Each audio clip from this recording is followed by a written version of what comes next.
Hello, আসসালামু আলাইকুম। সবাই কেমন আছেন? আমি আলহামদুলিল্লাহ অনেক ভালো আছি। আজকে আমি মুরগি বোনা করব, একদম ড্রাই করে বোনা করব। এখন আমি পেঁয়াজ কাটতেছি, এগুলো সব রেডি করে আজকে বোনাটা বসাবো। আমি নিয়েছি এখানে 6 পিস পেঁয়াজ। 6 পিস পেঁয়াজ দিলে হয়ে যাবে, শুধু দিয়ে করব। তো এখানে আমরা যখনই রান্না করতে যাব, এই মুরগিটা আবার ধুয়ে নিব। মাংসটা ধুয়ে নিছি। এখানে 1 কেজির মতো মাংস আছে, মুরগির মাংস ব্রয়লারের। আর সহজে সবাই ব্রয়লার খেতে চায় না, আর খেতেও পারে না, ওই জন্য গন্ধ লাগে কারো কাছে। আজকে যেভাবে রান্না করব সবাই খুবই পছন্দ করে এই রান্নাটা। এই রান্না খুবই সুস্বাদু হয়। এইভাবে রান্না করলে সবাই খেতে পারবে, যারা না খাইতে পারে তারাও খাইতে পারবে, কোনো সমস্যা নাই। এই যে মাংসগুলো ধুয়ে নিতেছি খুব ভালো করে, অনেক সুন্দর করে দিতে হবে, তা না হইলে অসুখ হয়ে যাবে।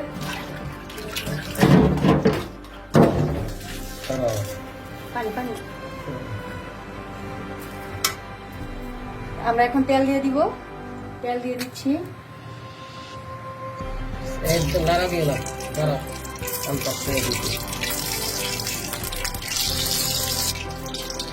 এক চামচ আছে হলুদ, আর পরিমাণ মতো লবণ।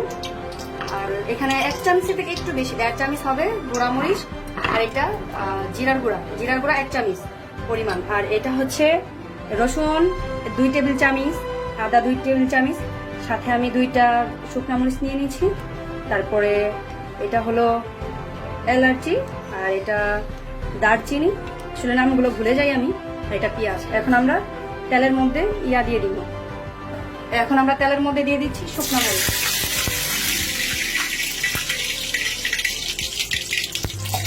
এটা একটু কালার হবে, কালার সাথে সাথে আমি দিয়ে দিব এখন পেঁয়াজ কুচি দিয়ে দিচ্ছি।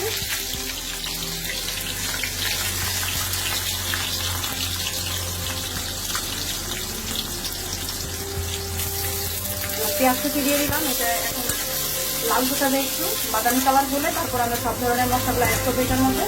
দারচিনি দিয়ে দিলাম, এলাচি, এখন দিয়ে দিচ্ছি রসুন 2 টেবিল চামচ আছে, তারপরে দিয়ে দিচ্ছি আদা। এগুলো দিয়ে আমরা একটু নাড়াচাড়া দিব। নাড়াচাড়া দিয়ে দিব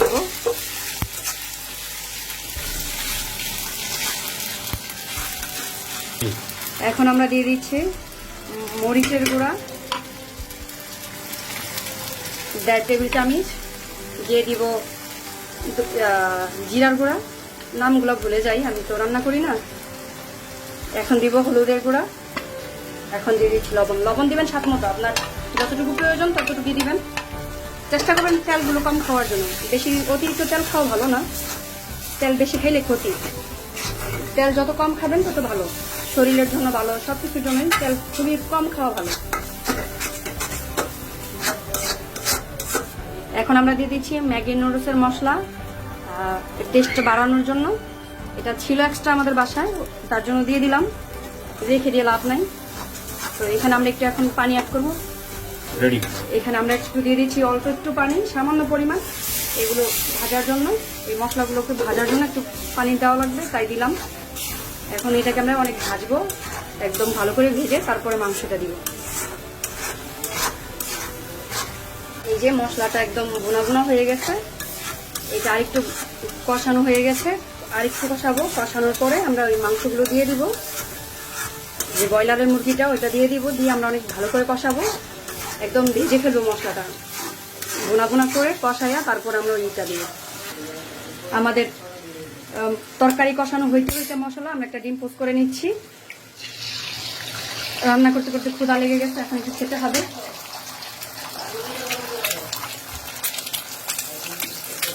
আমাদের মশলাটা ভুনা হয়ে গেছে, এখন আমরা দিয়ে দিব মাংসগুলো দিয়ে অনেকক্ষণ আবার ভুনা করতে হবে। আমাদের এই যে মশলা কষানো হয়ে গেছে, এখন আমরা মাংস দিয়ে এটাকে কিছুক্ষণ কষাবো। এই দেওয়া শেষ। এখন আমরা অনেকক্ষণ নাড়াচাড়া দিব যাতে নিচে না লেগে যায়, কারণ একটুখানিও পানি নাই এখানে, একটু পরে একটু পানি বের হবে, ওইটা দিয়ে আমরা কষাবো। আমরা কষাচ্ছি, এই যে কষছে, এটা যেন লেগে না যায় করে, তার জন্য আমাদের লাড়ালাড়ি করতে হবে, একটু পরপর লাড়া দিতে হবে। আমরা 15 মিনিট ধরে কষাচ্ছি, আর 5 মিনিট কষাবো, কষিয়ে আমরা ঝোল দিয়ে দিব। লেগে গেছে কড়াইয়ের মধ্যে, এখন আমরা জল দিয়ে দিব। একদম হয়ে গেছে, পুড়ে গেছে। এই যে আমরা অল্প পরিমাণ জল দিব, বেশি দিব না, কারণ এটা আমরা কষিয়ে নিয়েছি আগেই। আমরা এই ঝোলটা দিয়ে একদম শুকায় ফেলবো, একদম ভুনা ভুনা করে ফেলবো। আমাদের রান্না প্রায় হয়ে গেছে, আর অল্প কিছুক্ষণ ফুলই হয়ে যাবে, আর বেশিক্ষণ নেই, আর কয়েক মিনিট মাত্র। একদম সুন্দর কালার হয়েছে, দেখছেন কি সুন্দর গলে গেছে। পানি কিন্তু আমি অল্প একটু দিয়েছি, বেশি পানি দেই নাই। খুবই সুন্দর একটা কালার আসছে, ফ্লেভারটাও খুবই সুন্দর একটা ফ্লেভার আসছে।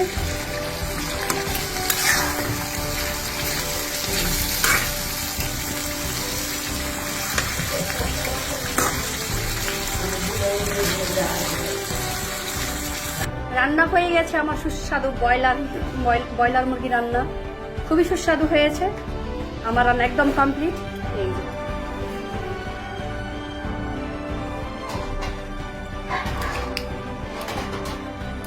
আপনারা বাসায় ট্রাই করতে পারেন এইভাবে, খুবই মজাদার রান্না। না রান্না করলে বুঝতেই পারবেন না যে কতটুকু মজা হয়েছে। কেমন হয়েছে মা? কেমন হয়েছে? কেমন হয়েছে?